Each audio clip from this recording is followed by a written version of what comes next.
Setelah 2 tahun absen dari mesin 3D printer resin, akhirnya saya dibangunkan oleh kehadiran Photon Mono 4K. Kenapa? Sebelumnya tahun 2017 akhir saya membeli mesin Photon seharga mungkin 9 atau 10 juta. Itu harga yang sangat murah waktu itu karena 3D printer DLP pada umumnya harganya rata-rata di atas 20 juta. Tapi dalam waktu kurang dari 2 tahun saya itu sudah menghabiskan 3 LCD karena sering rusak. Yang terakhir saya impor dari China, tapi ternyata tidak berfungsi, makanya saya tidak meneruskan lagi. Tahun 2021 ini saya tertarik melihat lapaknya 3D Seigu yang menjual Photon 4K dengan tingkat kecepatan, detail, dan harga yang berlipat kali lebih baik dari yang sebelumnya dengan ukuran yang lebih besar. Lalu klaimnya saya juga lihat di websitenya Anycubic, LCD akan lebih awet karena ada pelindung LCD yang disertakan di dalam paket. Detail dari Photon 4K ini mengagumkan. Wajar saja dengan resolusi 4K dengan kontras rasio 400:1, jelas 2 kali lebih tajam dari yang sebelumnya, yaitu 200:1. Jika sebelumnya exposure time atau lama penyinaran dalam satu layar membutuhkan waktu 6 detik, kalau untuk mono 4K ini bisa 2 detik atau kurang untuk menyinari satu layar. Maka wajar jika kecepatannya menjadi 3 kali lebih cepat daripada sebelumnya. Lalu apa yang didapat dari pembelian paket ini? Yang pertama jelas mesin Photon itu sendiri, mesin Photon Mono 4K. Lalu ada pelindung layar LCD yang disertai tool dan petunjuk pemasangan. Seperti yang sebelumnya juga ada corong kertas yang berguna untuk menyaring dan menuangkan sisa resin ke dalam botol.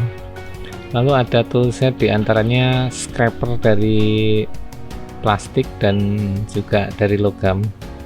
Yang plastik digunakan untuk membersihkan material seandainya ada yang menggumpal di FEP film. Kalau yang metal itu untuk melepaskan materi printing dari papan plat. Lalu ada sarung tangan yang wajib digunakan kalau kita memegang resin. Kemudian masker juga dan sejumlah kunci L. Ada juga kertas yang bisa dijadikan alat pengukur leveling. Jangan lupa Anda harus membeli resin juga, karena di paket ini tidak ada sampel resin.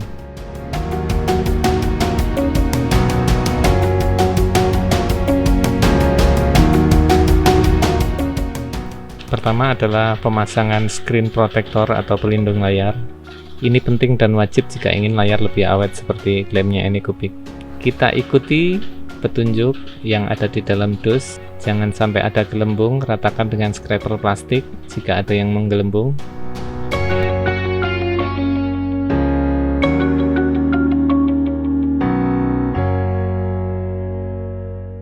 Colokkan adaptor dan nyalakan mesin. Naikkan sumbu Z ke ketinggian tertentu secukupnya. Lalu kendorkan 4 baut pengunci dengan kunci L yang tersedia.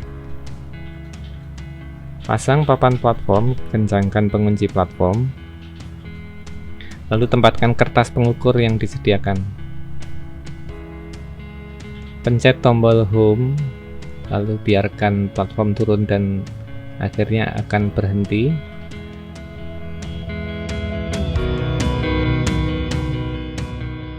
Lalu tekan dengan lembut papan platform untuk memastikan kondisinya rata. Kalau udah rata, kencangkan 4 baut pengunci yang tadi kita kendorkan. Tekan tool Z sama dengan 0. Nah, leveling akan tersimpan. Tekan enter dan leveling selesai.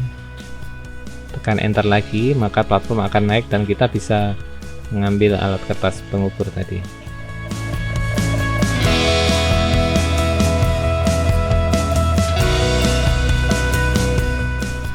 Tuangkan resin secukupnya, jangan sampai terlalu kurang atau terlalu penuh. Tenang saja, nanti sisa resin bisa kita kembalikan ke botol. Jangan lupa gunakan sarung tangan dan masker yang sudah disediakan. Sebelumnya pasang tutup dengan benar. Tulisan AnyCubic yang besar-besar ada di depan, dan di bagian belakangnya ada stiker. Colokkan USB drive ke mesin, kemudian tekan print dan pilih file. Dalam hal ini kita bisa pakai tes PWMA, atau jika ingin menggunakan objek kita sendiri, kita lewati saja.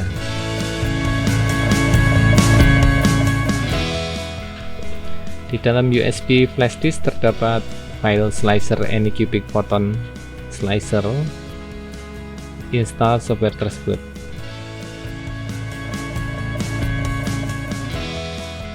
Launch program dan pilih profil mesin AnyCubic Photon Mono 4K dari menu setting mesin. Jika sudah ada tulisan Photon Mono 4K di bawah, berarti profilnya sudah benar.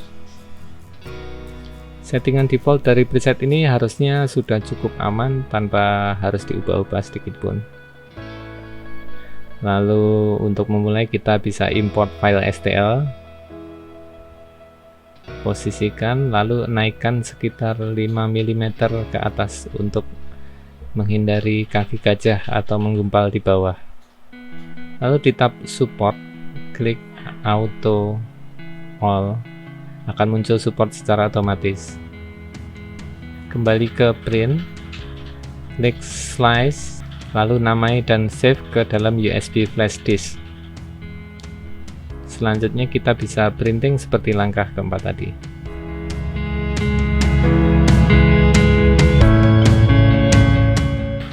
Setelah selesai cetak, platform akan terangkat ke atas.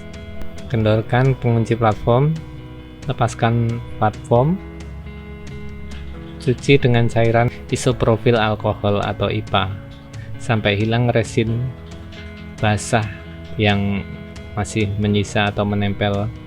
Lalu lepaskan menggunakan metal scraper. Ambil fat kontainer dengan mengendorkan dua baut pengunci. Hati-hati jika melepaskan, jangan sampai tumpah. Dan tuang kembali sisa resin ke dalam botol menggunakan corong kertas yang sudah disediakan. Perhatikan posisi corong, jangan menempel di bibirnya botol agar tidak tumpah, tetapi kita angkat sedikit sehingga sisa resin mengucur ke dalam botol. Jangan menuangkan langsung tanpa corong, karena jika ada resin yang menggumpal akan ikut masuk ke dalam botol. Demikian panduan singkat ini penggunaan Photon 4K. Untuk mendapatkan mesinnya bisa lihat linknya di deskripsi. Semoga video ini berguna dan saya berterima kasih kepada 3D Saiku atas support sepenuhnya untuk video ini. Sampai jumpa di video selanjutnya. Saya akan hadir lagi dengan produk yang lain.